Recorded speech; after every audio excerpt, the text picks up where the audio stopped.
everybody, this is Michele at Fairbanks. I do a lot of art here at the library, and whenever I do, people always ask me, wow, how did you make that, and can you show me how?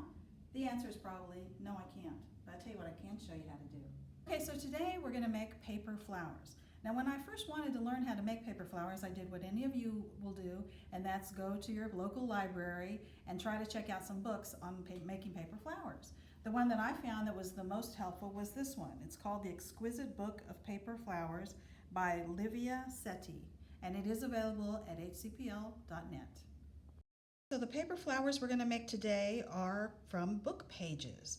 They're very simple to make, and all you need is an old discarded book and some pages that you don't mind cutting up, and they make a great gift for anybody who loves to read just like we do. Step one is to find a suitable book. Don't use library books. Make sure you find one that maybe is old or tattered or discarded or something that you don't care anything about. For example, this one, no, don't use this one. Please do not use this one. These, however, will do nicely. What you're going to need to get started. Once you find your book, cut them out into squares. They can be any size, they just have to be perfectly square. So if you want a smaller flower, cut them smaller, larger, cut them larger obviously. You're going to need a pair of sharp scissors and something to curl the petals with, like this is a skewer, this is a crochet hook, you can use a pencil, anything that you can wrap around the edges. You're also going to need a good hot glue gun.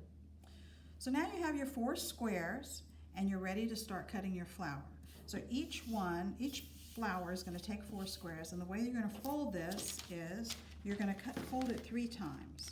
I put the scissors down, fold it 3 times. It doesn't have to be perfect. It's not origami, it doesn't have to be creased exactly. Just cut it fold it 1, 2, and 3 times.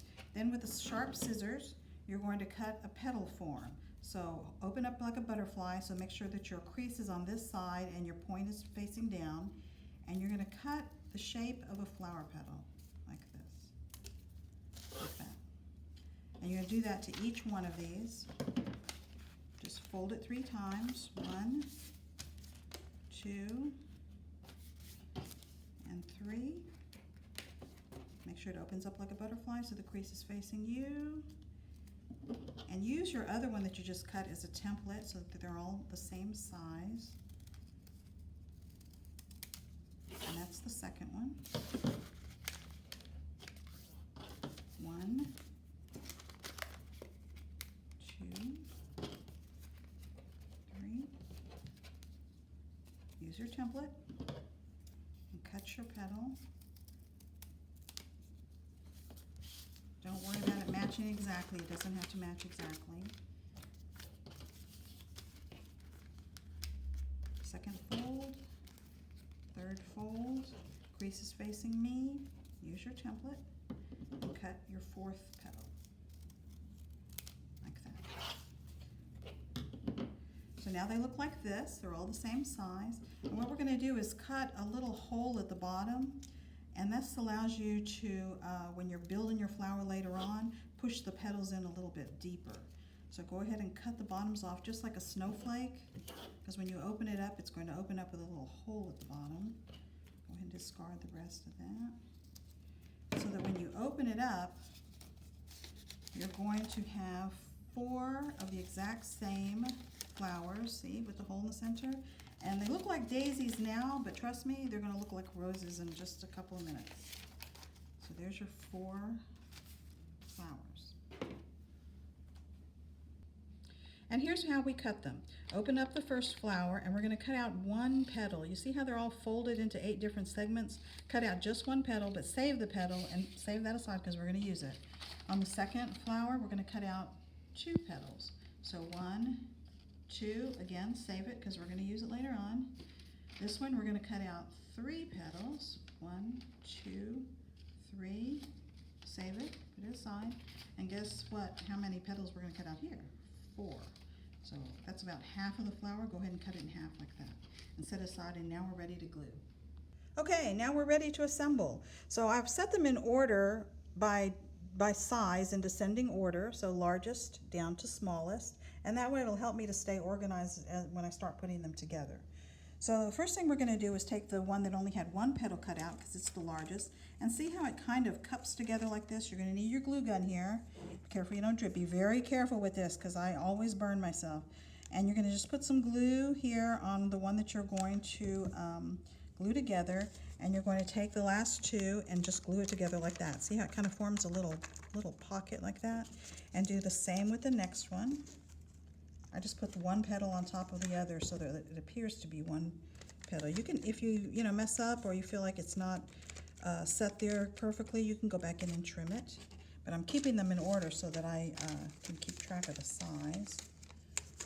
And just go down your list of petals.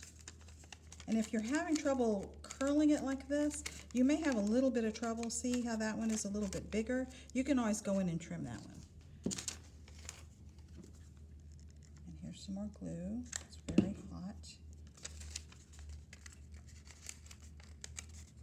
Doesn't have to be perfect. Now this one, when it gets to be this small, sometimes it's helpful to just fold it like this. So I'm going to fold it. This. You don't have to put a lot of glue on it because you know how hot glue, just a little bit goes a long way. And then I kind of make it rounded out like that.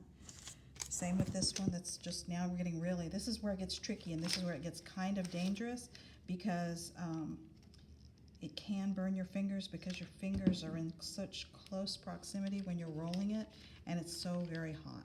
So be very careful when you're doing this. Fold it. And this last one is especially difficult. You may need the assistance of something like a pencil, or in this case a crochet hook, to round it a little bit, and that'll help you glue it.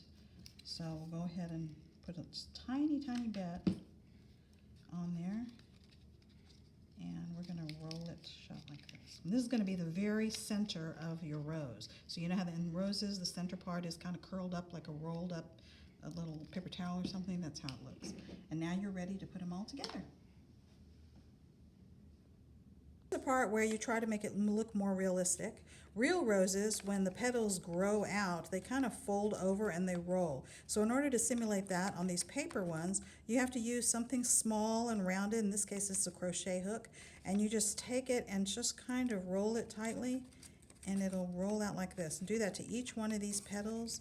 Sometimes on the bigger ones you can, just kind of roll it. Just be very gentle. You don't want it to tear. You don't want it to, fold. It shouldn't be folded. If you pick something, make sure it's rounded like something like this, and not like a pencil that has edges on it, because you're going to see those edges. So just roll the edges like this, and do this on each one of these flowers individually.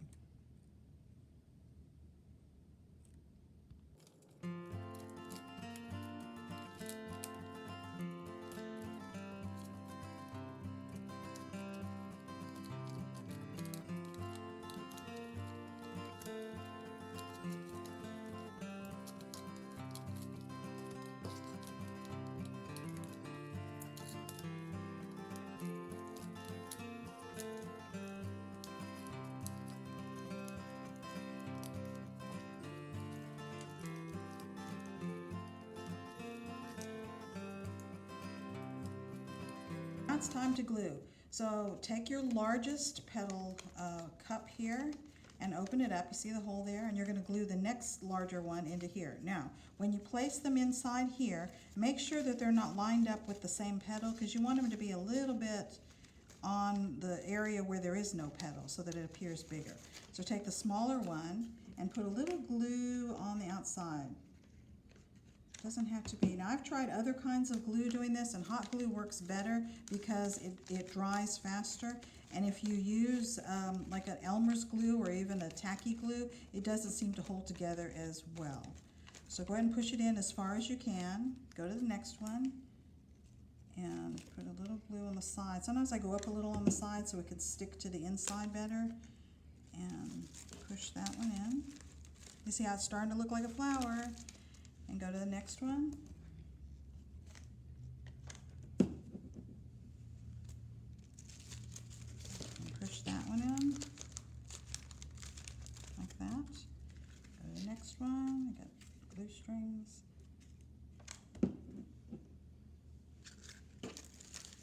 push it in. Now sometimes if it looks like it's not going in far enough, you can trim the bottoms a little bit. I don't think I need to on this one, but say it won't go in all the way, you can make sure you can trim the bottoms a little bit, make them a little bit shorter so they fit in a little bit easier. That's okay to do.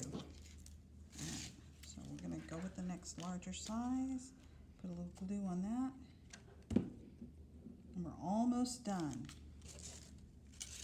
Push it in the center, and while you're doing this, you can kind of move it because it's a little bit, make sure you don't burn yourself, and make sure that you're centered in like a real rose would be.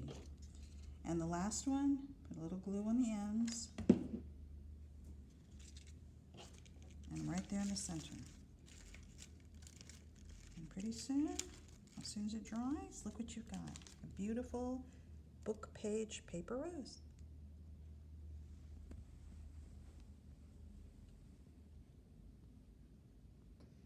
Okay, so now that you've made your garden full of roses, I really love this technique because they all turned out pretty consistent in size, and that's helpful when you're making a bouquet or a posy or something where it's largely gathered together. These I made a little bit smaller for other reasons. I wanted to see what else you could do with them. But it took me about maybe 10 minutes per flower to make. You can sit around and do it while you're watching TV or while you're quarantined. You can make them. But here's what else you can make with them. You can put a floral wire on them, and the way that you do this, you buy these at like a craft store, and they bend like this and they're covered with green. And before you assemble anything past the largest one, you go ahead and put the floral wire through it and put a little drop of hot glue in it, and then go ahead and assemble it as usual. I put a piece of ribbon on the bottom, but this way it'll help you to assemble your bouquet. That's one way to do it. You can also add leaves to it. Make sure that you use rose leaves and not something that doesn't go with the kind of flower that you've made. But these are pretty inexpensive at a craft store. Or you can make a headband. This one is an inexpensive black headband that I covered with satin white ribbon, and you can use one of the smaller ones to make a pretty headpiece. You can do like 3 in a row or something on there, see? And the other thing you can use with the smaller ones is make a boutonniere or a pin. Of course, you can buy these little pin backs here, and you just glue it on. You could put a piece of felt on there and then glue it on, and then your guests can wear them on their collars. Now remember, I told you that it didn't matter what size your flower was, what size the squares were. You can make them smaller than this, little tiny ones, or you can go big and make something for your wall or for your centerpiece, or say your bridal party. You can put it in the center of your reception area. I thought this one turned out beautiful. Just make sure that you pick a type of paper that's pretty stiff, otherwise it's going to tear, and do it exactly the same way. I think it turned out wonderful.